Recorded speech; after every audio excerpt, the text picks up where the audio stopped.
Assalamualaikum warahmatullahi wabarakatuh. Iya, lupa. Bentar.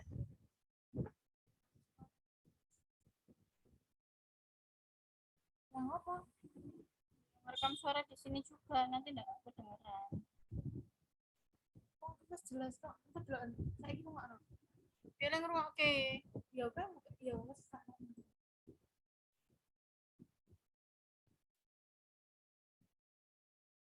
Assalamualaikum warahmatullahi wabarakatuh.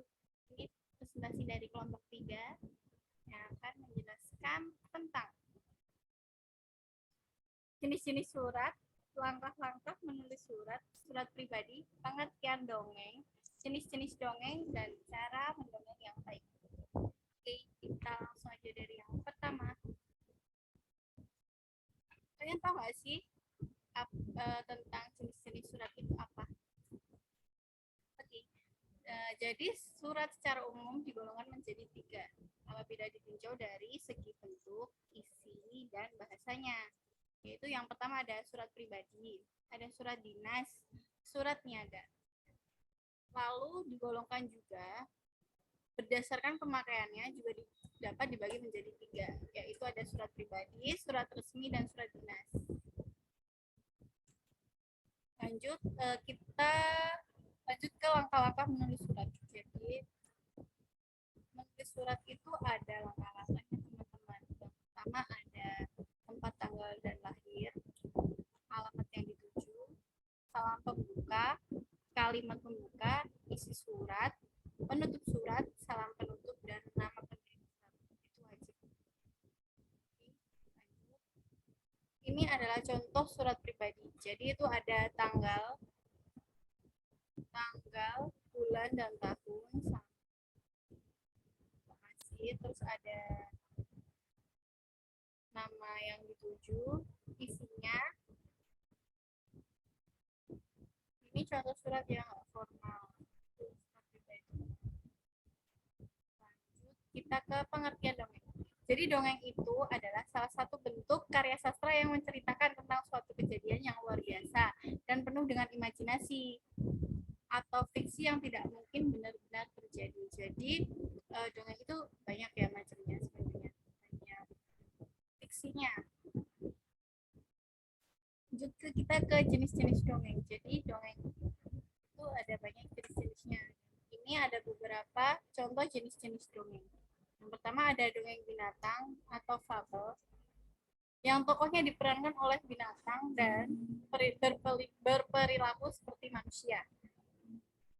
Dalam dongeng fabel itu biasanya cerita tentang perbuatan baik dan buruk yang menggambarkan watak dan budi pekerti manusia. Contoh dongeng fabel itu kayak si kancil, buaya yang serakah, persahabatan kelinci, dan monyet.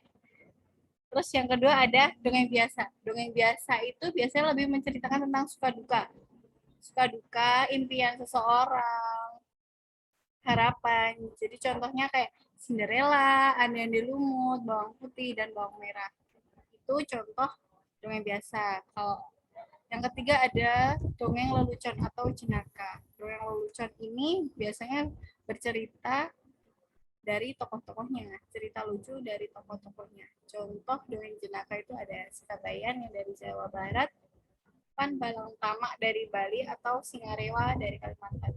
Kalau Sikabayan ini terkenal banget ya, apalagi pernah masuk ke TV ya dongengnya itu. Selanjutnya ada legenda. Dongeng legenda itu merupakan cerita yang berhubungan dengan asal-usul atau sejarah dari suatu tempat. Contoh dongeng legenda kayak Danau Toba itu yang terkenal banget dengan Candi Prambanan dan Tangkuban Perahu. Yang kelima itu ada mite.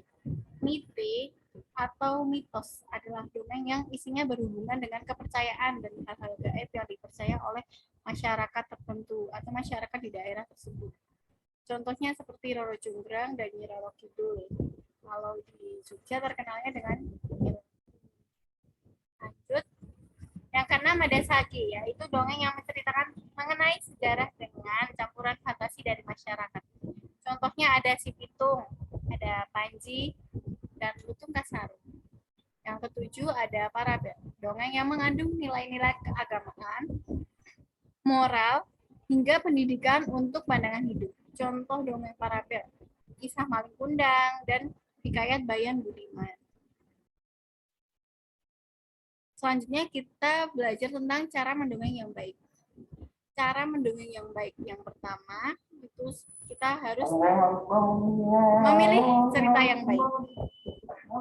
Yang kedua, kuasai jalan ceritanya. Jadi sebelum kita bercerita, kita harus menguasai dulu ceritanya itu bagaimana, tentang apa, alurnya bagaimana, intinya bagaimana, dan akhirnya bagaimana. Agar orang yang kita ceritain itu juga paham.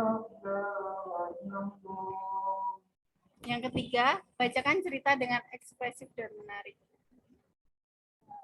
Dengan ekspresif seperti gaya tubuh, mimik wajah. Yang keempat, perhatikan intonasi suara. Itu juga penting banget biar tertarik. Pendengarnya tertarik dan gak bosan. Yang kelima, tambahan gerakan.